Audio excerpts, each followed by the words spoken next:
आज की इस मूवी में आप देखने वाले हो एक ऐसे लौंडे को जो अपने ही फ्रेंड की हवसी मॉम को चटका देता है। और न सिर्फ एक बार, न जाने कितनी कितनी बार वो उन्हें चटकाता है, क्योंकि आंटी की तो प्यास बुझ ही नहीं रही थी। तो ऐसे में वो उनके रसीले संतरों को कैसे कैसे, कहां कहां पर, क्यों क्यों, कितनी कितनी बार, किस किस के साथ, और हाँ किस किस पोजीशन में और किस किस फ्लेवर के साथ संभालता है, ये सब तुम आज की इस मूवी में देखने वाले हो। मूवी का नाम है बिहेविंग बैडली और ये रिलीज हुई थी ईयर 2014 में। मूवी को डाउनलोड कैसे करना है ये मैं आपको मूवी की एंडिंग में बताऊंगा, पर उससे पहले गुरु, तुमने अभी तक चैनल को सब्सक्राइब नहीं किया है, ना तो इस वाले को और ना ही हमारे सेकंड वाले को। मेरे भाई दोनों ही चैनल आपके हैं और दोनों ही चैनल को सब्सक्राइब करना तो बनता है, क्योंकि दोनों में ही हम ऐसी तगड़ी तगड़ी मूवीज एक्सप्लेन कर रहे हैं जिन्हें देख करके तो आपको मजा ही आ जाएगा। इससे तो आप अभी सब्सक्राइब कर लीजिए और दूसरे वाले का लिंक नीचे डिस्क्रिप्शन में दिया हुआ है। तो मूवी स्टार्ट होती है और हम देख पाते हैं अपनी मूवी के मेन कैरेक्टर रिक को, जो कि अभी अभी ही अपने घर पहुंचा है और यहाँ पर वो देखता है अपनी मॉम को।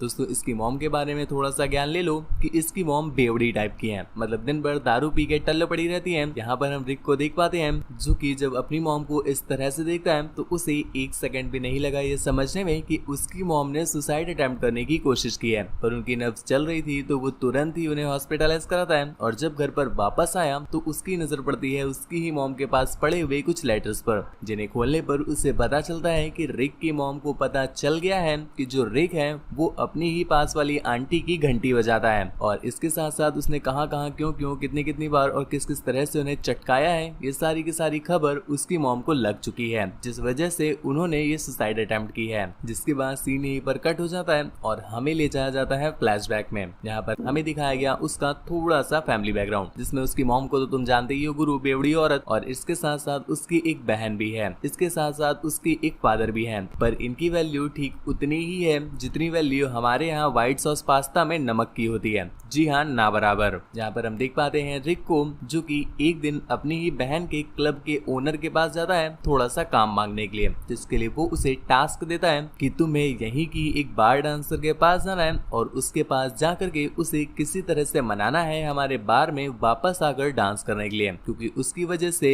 इस बार में काफी नुकसान हो रहा है। पहले जो हवसी लौंडे नोट उड़ाया करते थे अब बस चिल्लर उड़ा रहे हैं। तो इसके बाद रिक सीधा पहुंच जाता है उस बारटेंडर के घर, पर यहाँ पर आंटी तो जैसे मानो भरी पड़ी थी, वो वहाँ जाने के लिए तो रेडी नहीं होती, परंतु वहीं पर रिक का कोका कोला निकाल कर उसे चाटने लग जाती है। ये देख करके निक की फटके फ्लावर हो जाती है और वो तुरंत ही वहाँ से भागकर सीधा अपने बेस्ट फ्रेंड के घर पे पहुंचता है। और यहाँ पर उसकी मुलाकात होती है उसकी बेस्ट फ्रेंड की मॉम मिस वेंडर से। यहाँ पर रिक को देखते ही तुरंत ही अपने तूतिया बेटे बिली को वहाँ से कुछ सामान लाने के लिए बाहर भेज देती है। जैसे ही लौंडा घर से बाहर जाता है यहाँ पर आंटी सीधा रिक पर टूट पड़ती है और इस बार तो वो बेचारा फंस गया था तो ज्यादा भाग भी नहीं पाता। जिसके बाद वो उसके चूहे को अपनी बिल्ली के साथ मुलाकात करवाती है और इस तरह से पटक पटक कर लेती है कि अब जा करके रिक को मजा आने लगता है और उसे समझ में आ गया कि जिस परमानंद से वो भाग रहा था उसकी ही तो उसे सख्त जरूरत है। जिसके बाद वो भी आंटी को वहीं पर पलटा पलटा करके बजाने लगता है और अच्छे से निचोड़ देता है। खैर, अब तो तुम भी समझ गए होगे कि बोहनी हो गई है आंटी की, तो अब इसके बाद से उनकी सारी सेल्स लौंडा ही करेगा,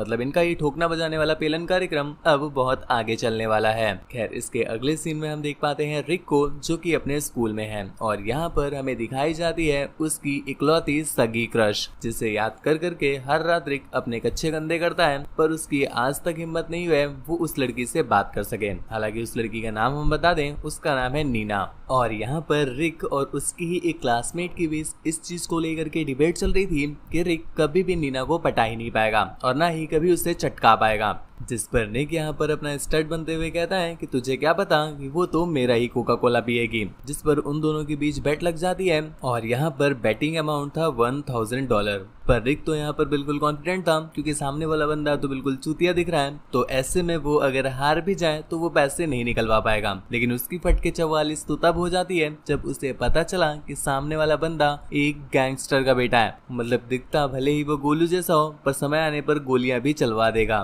खैर, अब तो कैसे भी करके रिक को नीना को पटाना ही पड़ेगा। अब यहाँ पर मूवी को 1 मिनट पॉज करते हैं। गुरु तुमने अभी जितने भी सीन्स देखे हैं इसमें आपको कोई भी तगड़ा वाला सीन नहीं दिखाई दिया होगा, क्योंकि मेरे भाई यहाँ पर कोई भी तगड़ा सीन दिखाना यूट्यूब की पॉलिसी से खिलाफ है। ऐसे में अगर आप चाहते हो कि मूवीज को एक्सप्लेन किया जाए पर उसमें कोई भी ब्लर या कोई भी कट ना लगाया जाए और ऐसे ही तगड़े तगड़े सीन्स को उसी के साथ साथ दिखाया जाए, तो ऐसे में आप चाहो तो हमारे टेलीग्राम चैनल को ज्वाइन कर सकते हो। इसके अगले सीन में हम देख पाते हैं कि नीना का उसके बंदे के साथ ब्रेकअप हो गया है, जिससे देखने के बाद अब रिक को भी लगने लगा है कि शायद भगवान भी उसका साथ दे रहे हैं। यहीं पर दूसरी तरफ हमें दिखाया जाता है बाबर से बस 1-2 साल ही छोटे होंगे ये बुढ़ऊ टीचर, जिनकी अभी अभी ही लाइट ऑफ हो गई है, जिस वजह से स्कूल के बच्चों को छुट्टी दे दी गई। और यहीं पर रिक उससे पटाने का एक प्लान बना लेता है, जिस पर वो नीना से पूछता है क्या हम लोग अपने टीचर के फ्यूनरल पर साथ चल सकते हैं। यहाँ पर नीना उसे इस चीज के लिए हाँ कर देती है, जिसके बाद हम डायरेक्टली देखते हैं उन्हें फ्यूनरल पर। तभी इन दोनों के बीच कुछ बातें होती है और रिक लंबी लंबी छोड़ने लग जाता है, जिसमें वो बताता है कि मेरी इससे जान पहचान है, मेरा तो वो कोका कोला पीता है, अरे उसको तो हमने चटा दिया था, उसको लिदार दिया था, ये करा दिया था, वो करा दिया। तभी इसी बीच नीना उसके सामने एक सिंगर का नाम लेती है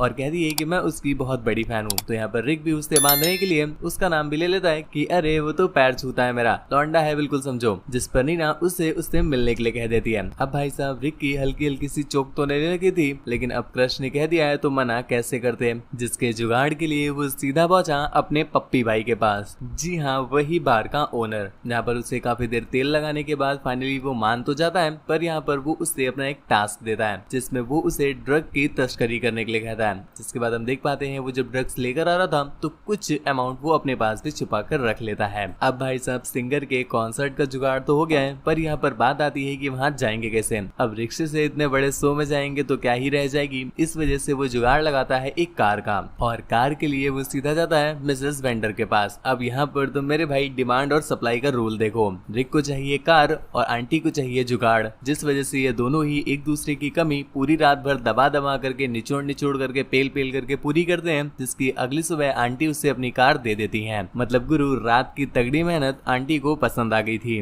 पर यहाँ पर उसका वो चिपकू दोस्त बिली भी चला आता है, जिसके बाद ये दोनों ही सीधा पहुंचते हैं उसी बार के ओनर के पास। पर यहाँ पर तो वो उनकी सूखी मार लेता है। मतलब भाई साहब उसने अपना काम भी करवा लिया और टिकट उन्हें दिए भी नहीं, जिस वजह से यहाँ पर इनका गंदा कट चुका है। तभी इनकी नजर पड़ती है बिली के डैड की कार पर, और ये लोग जब बिली के डैड को देखने के लिए आसपास देखते हैं तभी उनकी नजर पड़ती है रिक के डैड पर। मतलब इन दोनों के ही डैड एक जगह पर बैठ करके कई सारी कन्याओं के साथ चुम्मा चाटी कर रहे थे। मतलब यही रीजन है गुरु कि रिक के डैड अक्सर घर से बाहर रहते हैं, क्योंकि वो तो दूसरी ही गुफाओं में घुसे रहते हैं। खैर इतने में ही नीना भी वहाँ पर आ गई और उसे सब कुछ सच पता चल जाता है, जिस वजह से एक पल के लिए तो उसकी झाड़ियां ही जल जाती हैं, पर अगले ही पल रिक उसे तेल लगा करके किसी तरह से मना लेता है। खैर इसके अगले दिन रिक को एक कॉल आता है। दोस्तों ये कॉल था रिक के मॉम की कार के गैराज से। एक्चुअल में दोस्तों इस गैराज का जो ओनर है उसने रिक को इसलिए कॉल किया है क्योंकि उनकी कार वहाँ पर रिपेयर होने के लिए गई है, और कार अभी तक रिपेयर नहीं हो पाई है, जिस वजह से उन्हें एक दूसरी कार दी जा रही है ताकि वो अपना काम वगैरह चला सके। परंतु भाई साहब जो तगड़ी कार वो देकर जाते हैं वो काम चलाने के लिए नहीं बल्कि काम लगाने के लिए बनी थी, जिस वजह से रिक बहुत ज्यादा खुश हो जाता है और वो ये सीधा अपने बेस्ट फ्रेंड और नीना को दिखाता है। जिसके बाद ये लोग पूरा दिन राइड करते हैं, पर उसी रात पुलिस उन्हें पकड़ लेती है, क्योंकि रिक की जो कार थी जो रिपेयर होने के लिए गई थी ना, उसके अंदर उसके ही गैराज के ओनर की डेड बॉडी मिली है। भाई साहब कार उनकी है और डेड बॉडी दूसरी की, तो ऐसे में पेले तो जाएंगे ही, इसलिए रिक को उठा लिया जाता है और सीधा पुलिस स्टेशन में पटक दिया जाता है। जिसके बाद उन्हें पटक करके पूछताछ की जाती है, तो रिक उन्हें सब कुछ सच बता देता है कि एक्चुअल में इस गैराज में तो उसने कभी आज तक कुछ रिपेयर करवाया भी नहीं है, और ये पहली ही बार है, पता नहीं उसने ऐसा क्या बनाया कि उसकी ही आत्मा निकल गई। खैर यहाँ पर पूछताछ चल ही रही होती है कि इतने में ही वहाँ पर रिक की लॉयर आ जाती है, जो कि रिक को बस ये बोल करके बचा लेती है कि एक्चुअल में उस कार का एक्सीडेंट किसी और ने नहीं बल्कि रिक के ही फादर ने किया है। यहाँ पर रिक भी कुछ बोल नहीं पाता क्योंकि उसे पता नहीं था कि उस लॉयर का प्लान क्या है। जिसके बाद रात काफी ज्यादा होने की वजह से लॉयर को घर छोड़ने के लिए रिक जाता है, पर इसी बीच गलती से वो लॉयर रिक की रखी हुई ड्रग्स ले लेती है, जिस वजह से आंटी ठंडी में भी गर्मा जाती है और वहीं पर खोल करके उसकी कोल्ड ड्रिंक पीने लगती है। परंतु रिक जिसने की अब अपने को पूरी ही तरह से अपनी बाबू के अर्थात अपने उस क्रश नीना के नाम कर दिया है, तो ऐसे में वो अपनी प्रॉपर्टी पर किसी और का अधिकार देख नहीं पा रहे थे और सच्चे आशिक की तरह वो भी झटका मार करके आंटी को पीछे कर देते हैं, जिसके बाद किसी तरह से वो जल्दी से उसे घर पर छोड़ते हैं और चैन की चैन बंद करते हैं। खैर यहाँ से जब वो घर पहुंचता है तभी उसे दिखा कि उसकी बहन ने आज अपनी सारी बार डांसर्स को घर पर बुला लिया है पार्टी देने के लिए। और तभी रिक को एक आइडिया आता है क्यों ना वो भी एक दिन के लिए अपने घर को पेलम केंद्र बना दे, जिस वजह से होगा ये कि सभी लोग फीस दे करके अंदर आएंगे, अपना ठोकेंगे बजाएंगे चाटेंगे पूछेंगे और यहाँ पर उसे पैसे भी मिल जाएंगे। एक्चुअल में उसने शर्त लगाई थी गैंगस्टर के लौंडे के साथ और ऐसे में रिस्क लेना मतलब बिल्कुल अपनी पलटा कर देने के बराबर है। कल को अगर नीना नहीं पटी तो उसे अपनी ही देनी पड़ जाएगी और लौंडा इतना खतरनाक है कि रहम भी नहीं करेगा, बिना तेल लगाए लेगा सूखी सूखी। जिसके बाद अगले दिन ये लोग अपना कार्यक्रम रख भी लेते हैं और लॉन्डो को इनवाइट कर भी लेते हैं और इस बीच उसने अपने बेस्ट फ्रेंड अर्थात उसी बिली को भी इनवाइट किया था और यहाँ पर बिली अपनी मॉम को लेकर आ गया। अब भाई साहब इसकी मॉम को तुम जानते ही हो, वो वहीं पर कोने में एक कुप्चा पकड़कर सीधा रिक पर टूट पड़ती है, परंतु यहाँ पर रिक अपनी जान छुड़ा रहा था क्योंकि उसकी जुदाव पर लगी से वो अपनी जान छुड़ा रहा है। इतने में ही बिली भी वहां पर आ जाता है और नीचे से आंटी कोका कोला धीरे धीरे सर्व करने लग जाती हैं, पर इतने में ही उसकी नजर पड़ गई तो उसकी मॉम अजीब सी हरकतें करते हुए ठुमकते हुए वहां से चली जाती हैं। कुछ देर में वहां पर उसी बार का ओनर भी आ जाता है और रिक थोड़ा सा दिमाग लगा करके उस बार के ओनर को सीधा भेज देता है आंटी के रूम में, क्योंकि ये दोनों ही साले इतने गर्म है कि -20 में भी ठंडाते रहते हैं, तो इन्हें एक दूसरे के साथ ही डाल दो, रगड़ के पेलते रहेंगे 4-4 साल तक। कुछ देर के बाद वहां पर नीना भी आ गई। एक्चुअल में दोस्तों वो रिक से मिलने के लिए आई थी, पर यहाँ पर चल रहे इस हवसी कार्यक्रम को देखने के बाद उसकी तो एक पल के लिए फट जाती है, लेकिन किसी तरह से रिक उसका छेद बचाते हुए उसे अपने रूम में ले आता है और यहाँ पर ये लोग कुछ बातें शातें पेलते हैं और इसी बीच बाहर से आ रही तगड़ी आवाजों को सुनने की वजह से इनका भी थोड़ा सा मौसम बन गया और वहीं पर चुम्मा चाटी वाला एक तगड़ा सीन हमें देखने को मिल सकता था, परंतु आंटी ने बीच में आकर फड़वे लगा दिए और यहाँ पर आंटी आकर के उससे कहती है क्या बे, तुझे इतने बड़े बड़े तरबूज दे रही हूँ और फिर भी तो छोटे छोटे मौसमी के पीछे इतना पागल हो रहा है। जिस पर नीना को कुछ भी समझ नहीं आता तो वो पूछती है कि आंटी आप क्या बोल रही हैं, जिस पर आंटी उससे कहती हैं तुम मुझसे क्या पूछ रहे हो बेटी, ये मुझसे क्या बोलता है तुम ये सुनो। तो आंटी बताती हैं कि ये मुझे देख करके ये गाने गाता है, कौन सा आप भी सुनना। रास्ते में पेलते नहीं ओयो में पेलते हैं, बंदूक नहीं छोटी सारे आइटम इसी से ही खेलते हैं, डरना किससे जब सभी इसी को झेलते हैं, गुफा है गहरी इसी में ढकेलते हैं, हाँ आई है चल के पड़ जाएगी लड़खड़ा के दिमाग में ये डाल ले हूँ हफ्सी पूरे टाउन में, पहले वाला गाँव से अच्छा है माउंट दे बेबी 3 नहीं 4 राउंड दे, हाँ वैसे ही कर जोर जोर से चाटने का, सिर्फ तेरे लिए ही जगह है दूसरों में नहीं बांटने का, यही गप्पा गप्पा रूल मुंह खोल घबरा लेना है तो दिखा दे गुलाब का फूल, बेबी मत भूल वन रूल पेलू ऐसा कर दूल धूल धूल, यही मेरा उसूल, रिस्पेक्ट करो फूल, दिखने में हूँ कूल, पेलू पिलाओ डूल, मांगे तो दे तो फूल, चल रहा है तो झूल वरना चल फूल चल फूल चल फूल चल चल फूल। नीना की एक पल के लिए फटके 44 हो जाती है। अब भाई साहब इतनी झाड़ियां उसकी सुलगी हुई थी ये कम नहीं था कि इतने में ही वहां पर एक बंदा आकर के ये बता देता है कि रिक ने एक लौंडे के साथ शर्त लगाई है कि वो बजाएगा तो बस नीना को ही। ये सुनने के बाद तो नीना की झाड़ियां ही सुलग जाती हैं और बस इतना ही कम नहीं था कि इतने में ही वहां पर पुलिस भी आ गई जो कि सभी लोगों को अरेस्ट कर लेती है सिर्फ रिक को छोड़ करके। अब भाई साहब अरेस्ट तो करेंगे ही, इस तरह से खुलेआम नंगा नाच करोगे तो पेले तो जाना ही है। अब भाई साहब नीना की जो ऑलरेडी सुलगी हुई थी ना अब तो वो बिल्कुल कंटाला बन जाती है, जिसके बाद अगले दिन रिक नीना से मिलने के लिए जेल में जाता है, जहाँ पर नीना उससे बताती है कि वो भी उससे सच में प्यार करने लगी थी, पर निक ने जो एक कांड किया ना जिसके बाद से तो वो उससे बात तक नहीं करना चाहती। जिसके बाद रिक जब घर पहुंचता है तो उसे उसके डैड का कॉल आता है। एक्चुअल में पुलिस स्टेशन में उसने अपने डैड के नाम को ले लिया था ना, जिस वजह से अब उसके डैड के फड़वे लगाए जा रहे हैं और यहाँ पर उसके डैड उससे गरिया रहे हैं। खैर यहाँ तक जो कुछ भी हमने देखा है गुरु वो फ्लैशबैक का है। अब हम आगे बढ़ते हैं और यहाँ पर प्रेजेंट में हम रिक को देख पाते हैं जो कि बेचारा बहुत ज्यादा परेशान है। तभी वो थोड़ा सा रिलीफ लेने के लिए चर्च जाता है और वहां जाकर के वो अपने सारे क्राइम कन्फेस करने लग जाता है। तभी वो मिस पेंडर के साथ अपने चल रहे उस गपागप वाले तगड़े सीन्स को भी फादर को बताता है।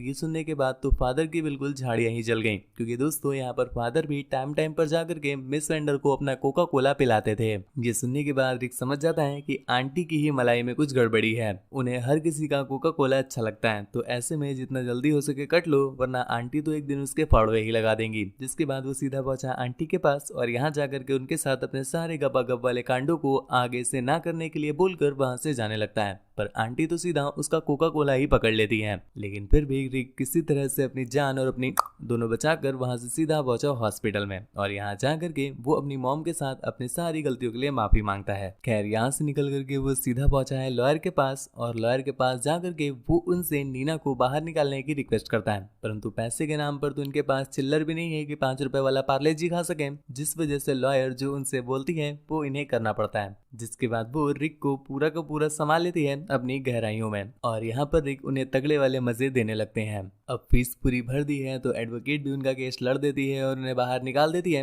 जिसके बाद हम मूवी के एंडिंग में देखते हैं कि सब कुछ ठीक हो चुका है। इसी चलते एक दिन जब वो हॉस्पिटल से वापस जा रहा होता है तभी उसके सामने नीना आ जाती है। यहाँ पर वो उससे माफी वगैरह मांगता है और उससे अपने प्यार का इजहार कर देता है, और फिर यहाँ से सीधा निकलते हैं ओयो की तरफ। इसी के साथ ही मूवी यहीं पर एंड हो जाती है। गुरु तुम्हें मूवी कैसी लगी नीचे कमेंट करके जरूर बताना। ऐसी ही और भी ज्यादा तगड़ी तगड़ी मूवीज के लिए चैनल को सब्सक्राइब करना बिल्कुल भी ना भूलें। हमारे सेकंड वाले चैनल को सब्सक्राइब करते जाइएगा भाई। अगर तक